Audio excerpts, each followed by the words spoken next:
வாரிசு அரசியல் இன்னும் மயிர் போச்சு. தாத்தா கலைஞர் என்ன பண்ணாரோ அதை தாண்டி என் கண்ணன் தளபதி பண்ணாரா இல்லையா? அதை தாண்டி என் கண்ணன் உதயநிதி பண்ணுவாரா இல்லையா? அதில் என்ன வித்தியாசம் சொல்லு? ஆண்மை இருக்குது, புள்ள பிறக்குது, அதனால வாரிசு வருது. எம்ஜிஆருக்கு கல்யாணம் ஆகலை, புள்ள இல்லை. காமராஜருக்கு கல்யாணமே ஆகலை. ஜெயலலிதாவுக்கு குழந்தை இல்லை. அதுக்கு நாங்கள் என்ன பண்ண முடியும்? வந்தான் வாரிசு, அதுக்கு என்ன பண்ண முடியும்? இப்போ நீ வந்தல்ல, நீ எப்படி வந்த? நடிக்கிறதுக்கு எப்படி வந்த? நீ அவ வந்த? உங்கள் அப்பன் டைரக்டரு,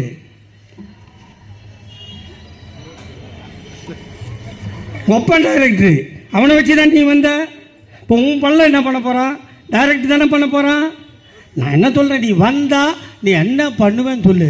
திமுகவை ஒழிப்பேன்னு சொன்னவங்களாம் ஓஞ்சி போனது தான் வரலாறு. எல்லாருக்கும் சமாதி கட்டி தான் உட்காந்துக்கிறோம்.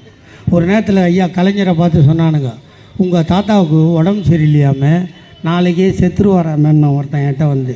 நான் சொன்னேன், எங்கள் அம்மா ஒருத்தனுக்கு முந்தானி விரிச்சிருந்தா எங்கள் தாத்தா எல்லாருக்கும் சமாதி கட்டார்றா, ஒரே ஒரு சமாதி பாக்கி இருக்குது, அது கட்டாமல் எங்கள் தாத்தா சாக மாட்டாருன்னு சொன்னேன். கட்டிட்டு தான்டா செத்தார். அதனால் நான் சொல்ல வர்றது என்னென்னா, உங்கள்கிட்ட வந்து அம்மா காலில் விடுறேன், அம்மா கையில் விடுறேன், எங்களுக்கு ஓட்டு போடுங்க, ஐடி மூர்த்தியை ஜெயிக்க வச்ச மாதிரி திமுகவை ஜெயிக்க வைங்க. நான் சத்தியமாக கெஞ்ச மாட்டேன். கெஞ்ச வேண்டிய அவசியம் எங்களுக்கு இல்லை. ஏன்னா 25 வருஷமாக ஒருத்தர் இருந்தான், என்ன பண்ணோம்? இந்த 5 வருஷத்தில் நாங்கள் என்ன பண்ணியிருக்கோம்? ஸ்டான்லிக்கு போனால் தெரியும், அரசாரம் போனால் தெரியும், ராயபுரம் பிரிட்ஜை யூஸ் பண்ணால் தெரியும், ரோடை பார்த்தா தெரியும் இல்லையா? எத்தனை நூலகம், எத்தனை சமுதாய கூடம், இவ்வளோ எப்படி வந்துச்சு? ஏன் அவன் செஞ்சுருக்கலாமா இல்லையா? ஆனால் இன்றைக்கி மட்டும் மைக்கை பிடிச்சின்னு சொல்கிறாரு, நான் ராயபுரத்தை விட்டு சுரண்டாதீங்கடான்னா கேட்கும். எனக்கு தெரியாதா? ராயபுரத்தை விட்டு போக மாட்டேன்ற, போவாத, என்ன பண்ணன்னு சொல்லி வா, ஓட்டு கேளு.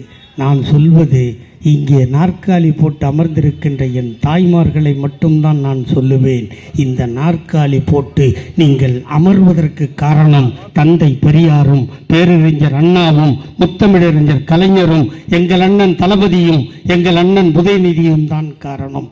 இந்த முன்னேற்றத்திற்கு தொடர, நாடு நலம் பெற, உங்கள் பிள்ளை குட்டி எதிர்கால சந்ததி வாழ, அதிமுகவென்ற முகமூடியை போட்டுக்கொண்டு பிஜேபி என்ற ஒரு கட்சி நம்மை கவ்வ பார்க்கிறது, நம் வாழ்க்கையை அழிக்க பார்க்கிறது.